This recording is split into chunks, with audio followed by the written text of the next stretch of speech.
when I started Muay Thai, it was the most brutal class ever, my first class. I did the class, and then I literally couldn't walk for like 4 days. And the warm-up was 30 minutes of skipping for 1 minute, dropping the rope, 30 push-ups. Skipping for 1 minute, drop the rope, 30 sit-ups. Skip for 1 minute, drop the rope, 30 chin-up, etc. And we just went on and on for 30 minutes.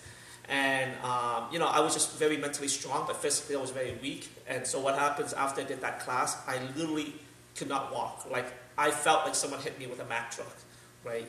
And so I'm hoping to do that today, but we won't go as crazy. So once again, if you have a pair of skipping rope, do the workout with me. If not, there's a certain way I want you to do it without the skipping rope. And how I want you guys to do it is basically see how my feet are slowly coming off the ground and see how my knee comes up. Okay, not like this. Okay, this is wrong.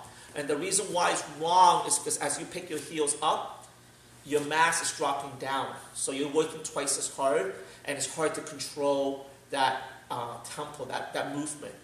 Everyone got that? So if I kick my heel up, my vertical axis is going down. So it's very hard, right? So it is better to get your body going up. So how do you do that? By moving your knees and bouncing up. See how my body's going up? So a lot of people, when they learn to skip, they skip wrong because they're kicking their heels to the back, like this. Okay, so you'll never learn how to skip. It's like move your knees up.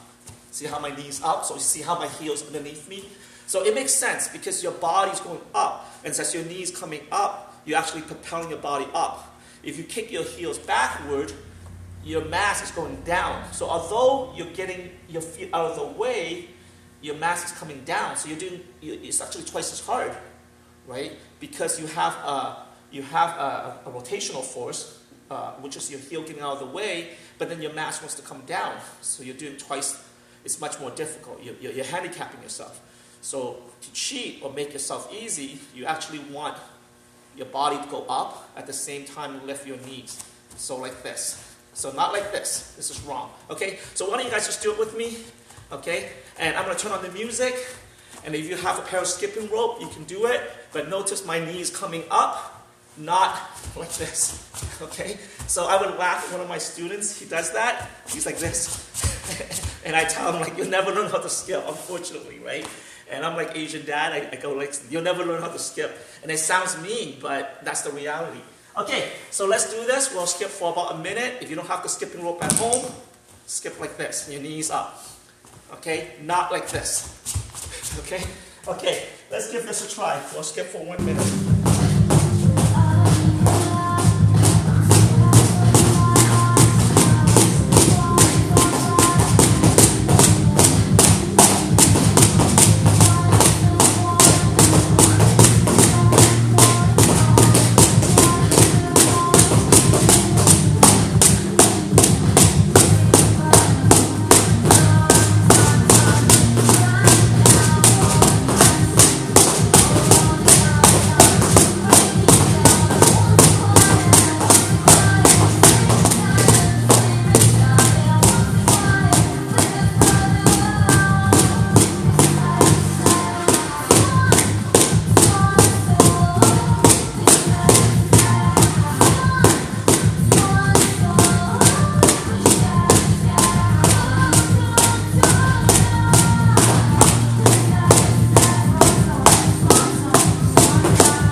If you never skipped before, I'm going to give you guys some pointers.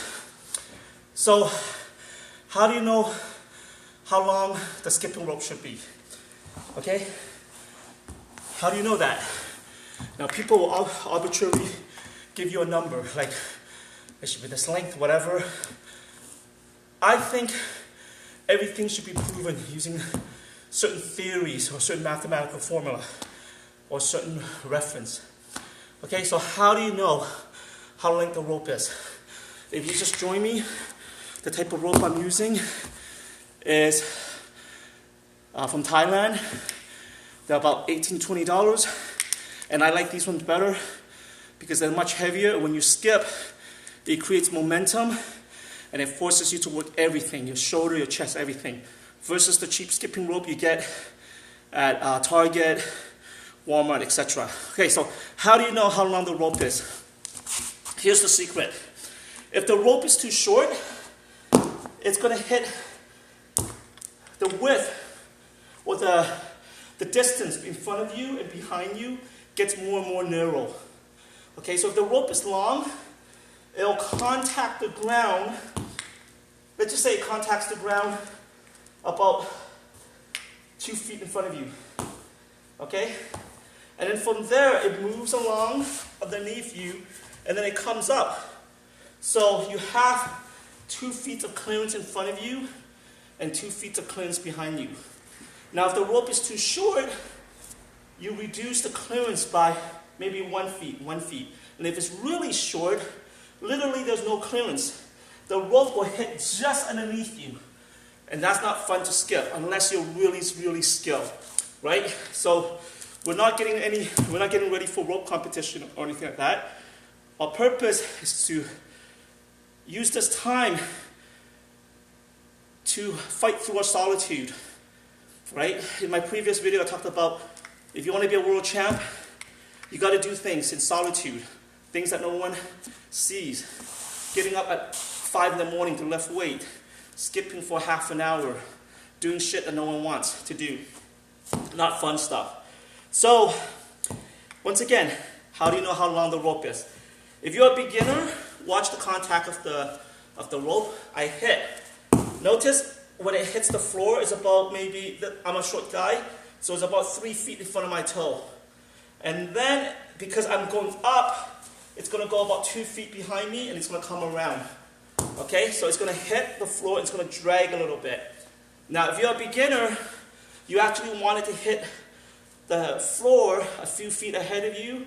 That way you have a bigger clearance. In other words, you have a bigger leeway to make mistake. Okay, so that's how you need to analyze it. Okay, number 2. Reference point. If you have multiple variable reference point, it is hard for your body to figure things out. So when you're a beginner, you want to isolate your reference point. In other words, I'm not a gun rifle expert or anything like that, but if I was to teach someone how to throw a rock or shoot a pistol somewhere, and I only have 10 hours, I would pick a reference point. Okay, so if I was teaching someone how to throw a punch, I wouldn't teach them how to throw a punch from a different position. Just one position. Let their mind learn it from that one position.